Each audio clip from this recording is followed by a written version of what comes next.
Découvrez votre programme sur Public Sénat avec le Bon Coin Emploi Cadre.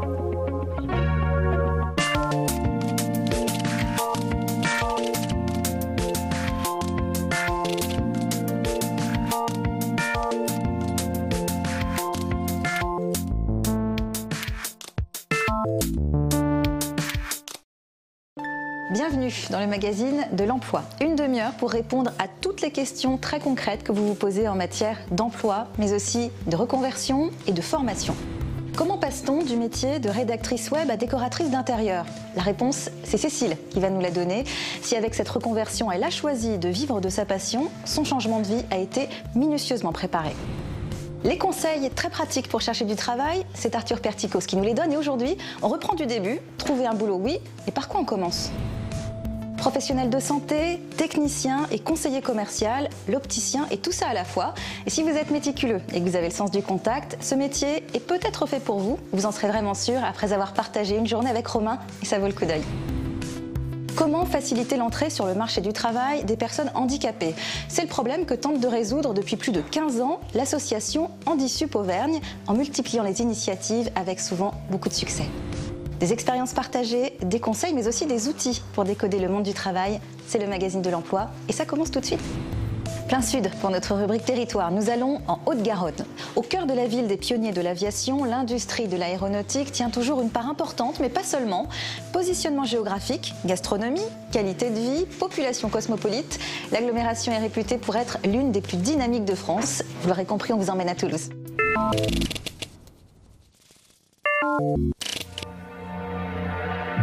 Son accent chantant, son Capitole, ses briques et son canal du Midi. Oh Toulouse. Bienvenue à Toulouse, au nord de la Haute-Garonne. Bon là, il pleut.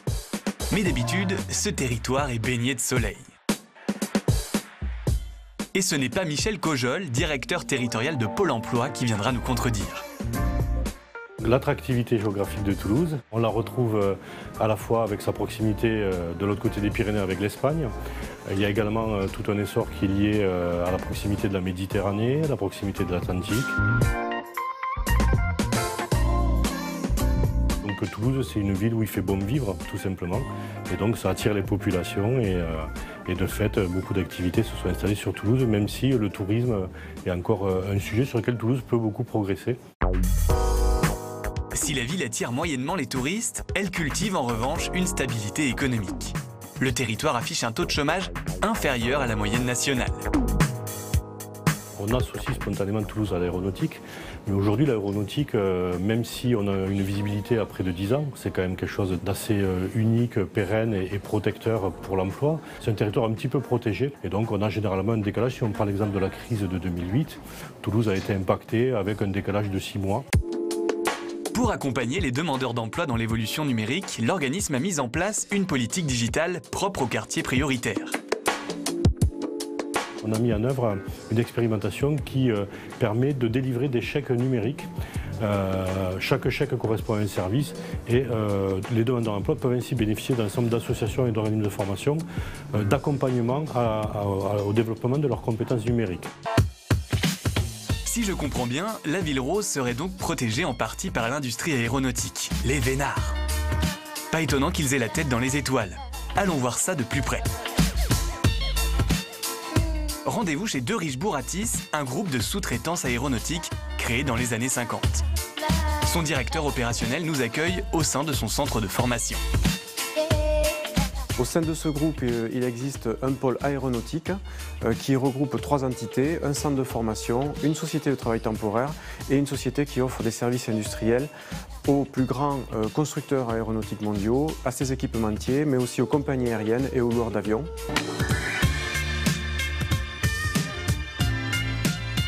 Une passion aéronautique qui peut vous amener au-delà des frontières de la Haute-Garonne. Nous proposons des évolutions professionnelles via des passerelles métiers. Nous pouvons aussi proposer des évolutions managériales à nos salariés.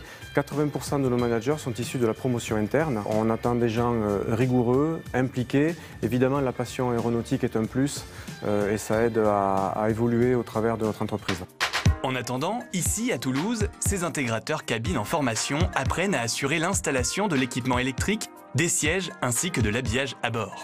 Nous sommes donc implantés sur Toulouse, mais aussi nationalement à Saint-Nazaire et à Marseille, ainsi qu'au niveau de l'international via nos filiales en Espagne, en Allemagne, en Chine, aux USA et au Canada.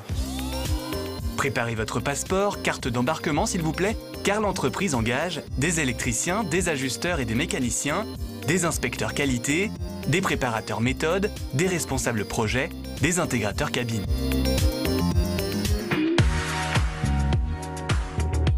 Gardons tout de même les pieds sur terre et direction le quartier de Matabio pour rencontrer la start-up Schoolmove.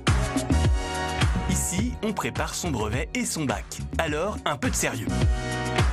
L'entreprise met à disposition en ligne pour les élèves de la 6e à la terminale un accompagnement scolaire sous forme de tutos, de quiz et de tests. J'ai eu l'idée de Schoolmove quand j'avais 18 ans, je passais mon baccalauréat. J'avais pas forcément les moyens de me payer des cours particuliers. Et mon premier réflexe, comme la plupart de mes camarades, ça a été de regarder en ligne. Et à l'époque, j'ai été assez surpris en fait, du manque de contenu qu'on pouvait trouver directement en ligne. Et c'est là où je me suis dit, ça serait bien de créer la première plateforme d'accompagnement scolaire.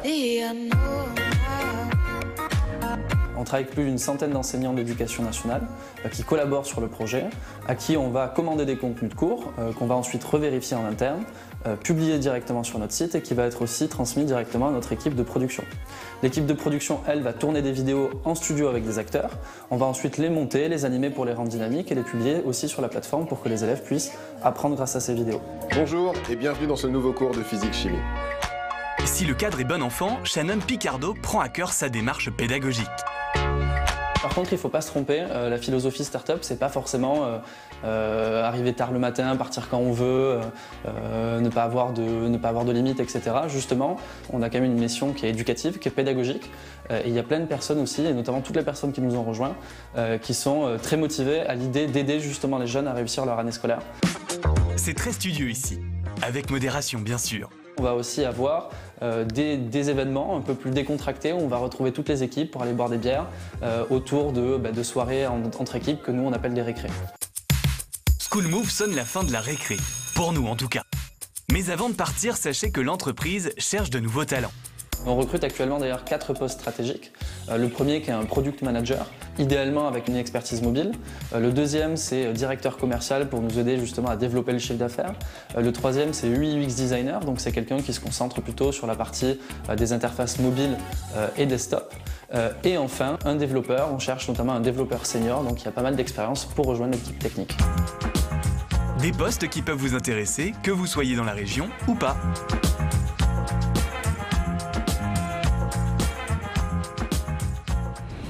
Si ces offres d'emploi vous intéressent, vous pouvez retrouver les contacts des entreprises sur la page de l'émission via le site publicsena.fr.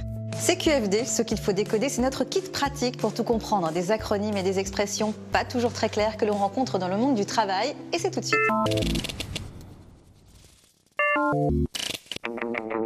CQFD, ce qu'il faut décoder. Vous avez acquis des compétences au cours de votre vie professionnelle et vous êtes même très qualifié dans votre domaine.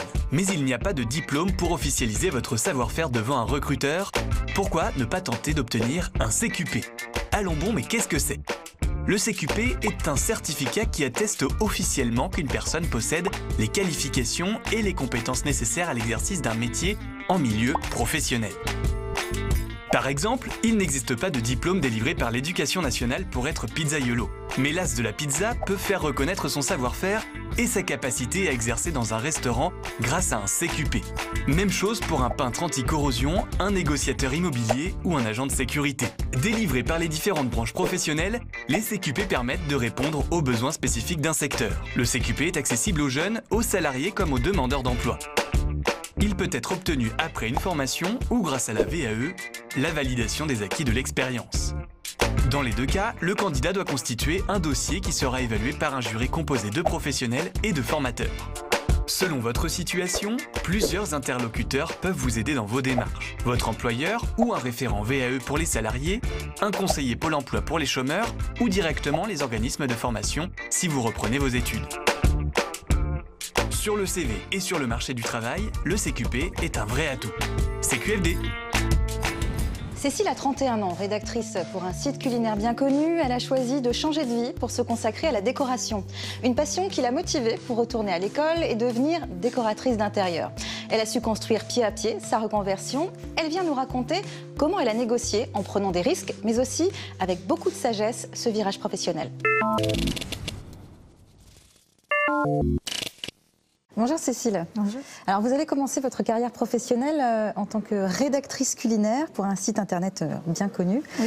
Et vous avez choisi de changer de métier. Qu'est-ce qui a motivé cette décision? Plusieurs choses. Je pense que déjà, je n'étais pas spécialement faite pour ce que je faisais à la base. Et puis, j'avais vraiment envie de me lancer dans l'entrepreneuriat et de travailler pour moi. Et surtout de me sentir plus utile au quotidien en fait.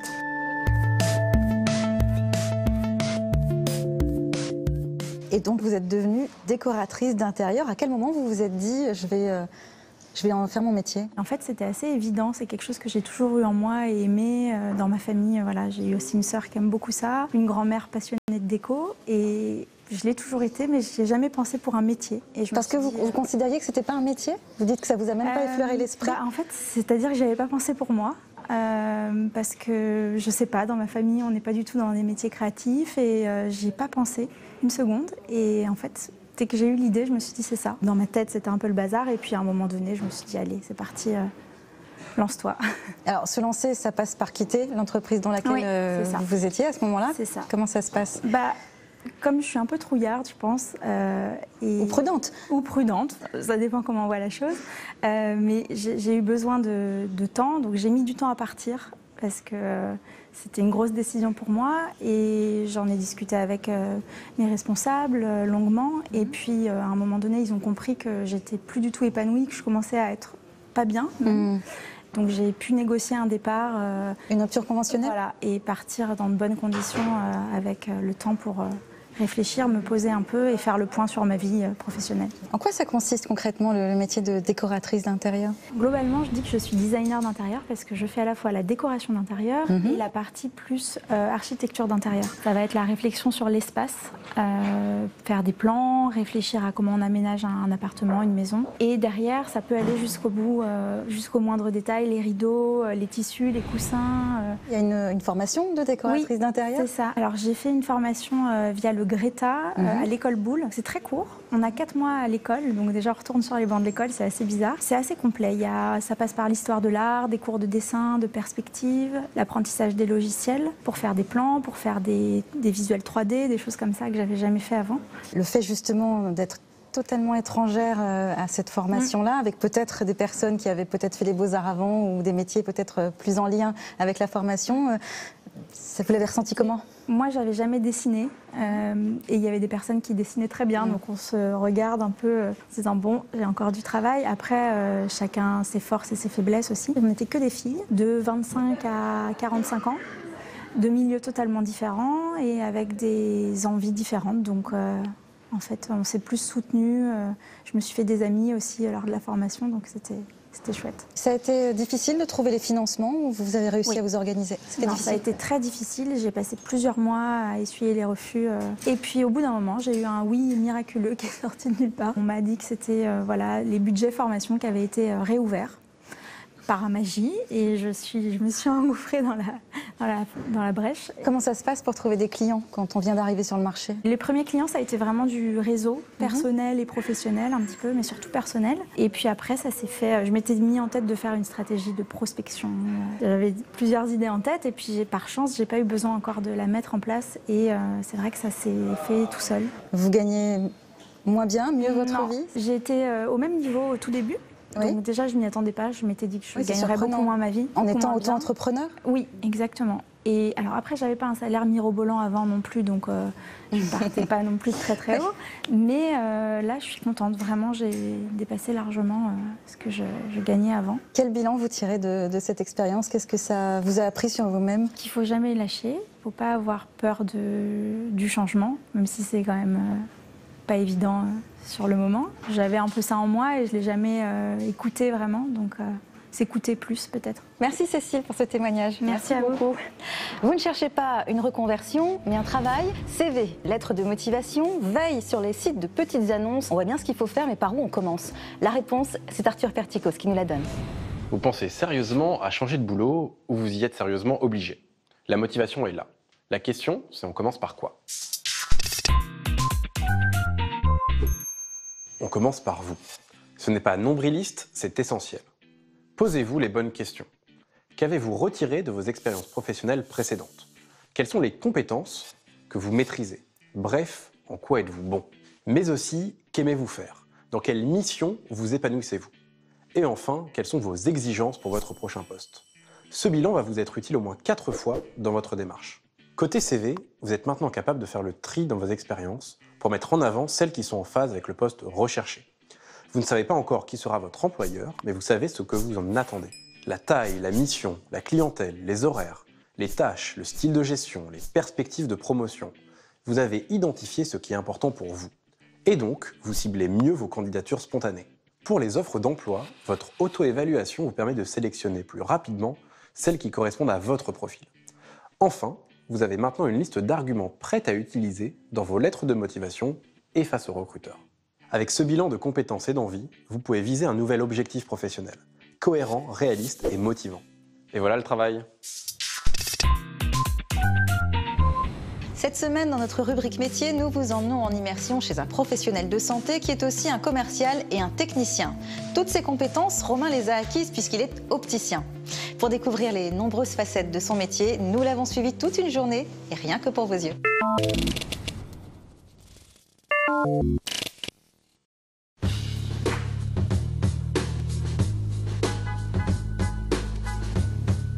Je me suis un petit peu perdu en sortant du bac, donc j'avais passé un bac scientifique. J'étais parti en école d'ingénieur ou médecine, voilà, comme beaucoup. Et en discutant avec le père d'un ami qui était opticien, j'ai trouvé ça assez sympa. Et puis du coup, je me suis dit, pourquoi pas. Et puis j'ai décidé du coup de me lancer dans le BTS opticien lunetier en 2005.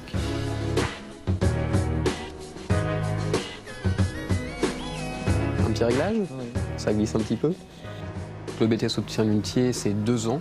On y rentre en général après le bac. On apprend principalement tout ce qui est analyse de la vision, c'est-à-dire tout ce qui va être défauts visuels, faire tous les calculs pour pouvoir en effet trouver les bonnes corrections. Et ben voilà. Merci. Vous devriez être tranquille, pas de problème. Et puis on apprend le côté technique, donc à maîtriser la taille des verres, tout ce qui est entre guillemets vente va venir par la suite. On va l'apprendre vraiment en magasin. En commençant, on va compter, vous pouvez avoir dans les 1500-1600 nets. Et ça va monter petit à petit, je pense qu'on va dire entre 1500 et 2500 en tant qu'employé. Moi, j'ai toujours bien aimé le côté contact humain, le relationnel avec le client, pouvoir l'aider. Mon but en optique étant vraiment pouvoir lui proposer quelque chose pour qu'il soit bien à l'aise et qu'il voit bien. Bonjour. Demander un petit peu justement à la personne de quoi elle va avoir besoin, c'est-à-dire pour son activité, est-ce qu'elle va avoir besoin de regarder beaucoup le loin? Est-ce qu'elle est plutôt sur écran toute la journée? Pour un garagiste, par exemple, qui va être souvent la tête à l'envers, enfin d'avoir une vision de près dans le haut du verre, c'est quelque chose qui n'est pas commun du tout. Quand la personne revient et me dit « Ah je vois très bien, c'est super, merci », voilà, je suis très content. Il est arrivé, cette nuit, il a dû rouler sur ses lunettes. Petite chute, donc, petite casse de lunettes. Ah non, ouais, ça c'est vraiment elles sont dessoudées complètement, ouais. Essayez de vous faire ça pour cet après-midi, au moins un petit dépannage que ça... Qu'ils puissent au moins les mettre là, voilà, le temps qu'on ait les autres. Il faut que ce soit important, c'est que la monture se pose bien, qu'elle suive bien les sourcils, qu'elle ne touche absolument pas les pommettes et que la largeur soit bonne. Donc là-dessus, on va arriver en effet à leur disant assez rapidement s'ils aiment bien une monture, prenez pas celle-ci parce qu'en effet, la taille totale de la monture n'est pas en adéquation avec votre visage. Même si on essaie de s'immiscer un petit peu dans la vie des personnes, c'est en effet, c'est pas pour savoir ce qu'ils font et aller le répéter à tous les autres commerçants, c'est pour apporter un service et une réponse à leurs besoins. Ce que je vais faire, c'est que je vais prendre 2-3 petites mesures, je vais vérifier les diamètres exactement utiles pour voir si c'est jouable ou pas. Ça peut arriver de s'énerver un petit peu, on se calme, on se pose un petit peu, un petit café, on recommence à zéro. Ah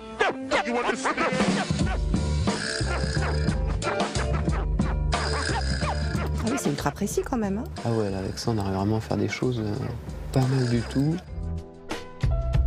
On va faire une vente, on va commander après, derrière notre verrier, un pallet, donc un verre avec tel diamètre, de telle puissance. Ils vont nous l'envoyer, on va recevoir un verre entre guillemets rond, qu'il va falloir nous axer et puis tailler pour pouvoir le mettre et faire rentrer en effet dans la monture. Quand ils achètent un équipement, c'est pas non plus que le prix de la monture du verre, ça va être aussi tout le travail qu'on va faire lors de la découpe, des réparations. Quand votre lunette perd une petite vis, ça se dessert, ça tout ça, ou qu'elle se déforme un petit peu, on va les remettre en forme, on va les remettre bien droites sur vous. Là, il vaut mieux avoir de bons yeux ou des bonnes lunettes pour le faire. Et moi, j'adore ce côté-là. C'est vrai que j'aurais du mal avec mon métier si je ne faisais qu'une seule partie du métier. C'est-à-dire que j'étais que à la vente ou que à l'atelier, c'est quelque chose qui pourrait me déplaire.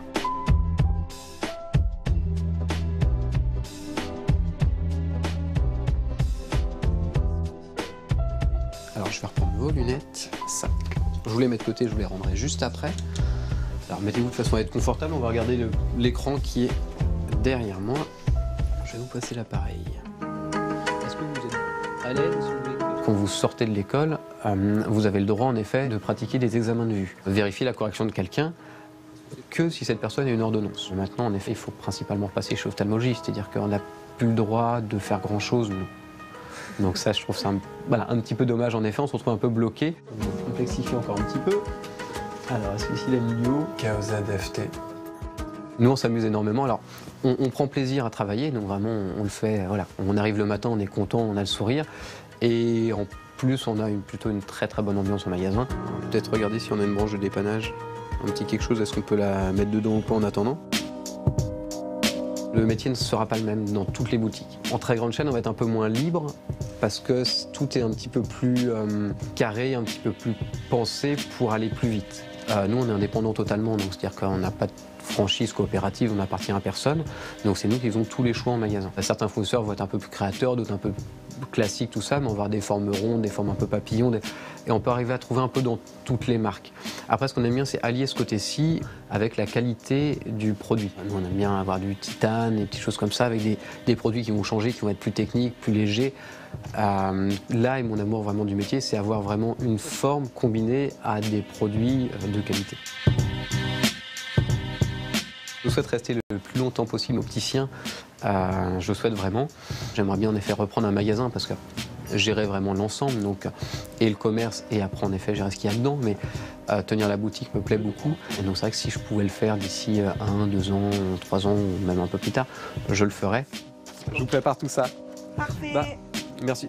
Merci. Merci beaucoup. Et puis, bonne journée. À bientôt. Elles sont souvent le chaînon manquant sur le marché de l'emploi. Elles mettent en œuvre des solutions concrètes, adaptées et proches du terrain. Chaque semaine, le magazine de l'emploi met en avant des associations et des initiatives solidaires. Les personnes en situation de handicap sont encore bien trop souvent éloignées de l'emploi. Depuis plus de 15 ans, l'association Handisup Auvergne multiplie les actions dans la région pour faciliter leur entrée dans le monde du travail. Il nous explique comment. Nous les accompagnons tout au long de l'année dans leur projet de stage, par exemple, en les aidant à rédiger un CV, en les aidant à définir les entreprises cibles et des fonctions publiques qui peuvent les accueillir en stage, en alternance et jusqu'à un emploi durable. Nous organisons aussi un grand forum emploi handicap qui est ouvert là, pas seulement aux jeunes en situation de handicap, mais aussi à des adultes en reconversion professionnelle, des personnes qui sont à la recherche d'une solution de formation, d'une solution d'emploi. Quelles sont les conséquences concrètes de l'action de Handisup Auvergne? Pour le savoir, le mieux, c'est de demander à ceux qui ont bénéficié de son aide précieuse. Et je suis déficiente visuelle profonde. C'est pour ça que je suis accompagnée de mon chien guide Litchi qui m'emmène au travail tous les matins et me ramène chez moi tous les soirs. Je suis actuellement assistante RH au sein du groupe Centre France Portage. Cet emploi, je l'ai trouvé grâce au dernier forum emploi handicap organisé donc par Handisup, où j'ai déposé différents CV dans différentes entreprises. Quelques temps après, j'ai été contactée donc, pour passer un entretien de recrutement. Voilà, maintenant j'ai enfin un emploi, je suis contente d'avoir enfin trouvé un travail et qu'on m'ait enfin donné ma chance, parce que c'est pas faute d'avoir cherché pendant plusieurs années, mais je trouvais pas, et que c'est un peu compliqué de trouver l'emploi quand on est en situation de handicap. Active auprès des lycéens comme des entreprises ou des acteurs de la formation professionnelle, Handisup Auvergne déploie son activité sur tous les terrains, de l'orientation à l'embauche. Nos actions sont ouvertes gracieusement à leur service Et il suffit de nous appeler, nous prenons rendez-vous, nous voyons les démarches qu'ils ont effectuées et nous les appuyons dans les démarches jusqu'à ce que ça fonctionne pour eux. Si vous souhaitez contacter Handisup Auvergne ou si vous êtes une association et que vous souhaitez présenter votre initiative, toutes les infos sont évidemment à retrouver sur la page de l'émission, sur le site publicsena.fr. L'agenda, ce sont les événements, rendez-vous et bons plans sélectionnés dans toute la France par le magazine de l'emploi. C'est le moment de prendre un papier, un crayon ou de noter dans votre smartphone.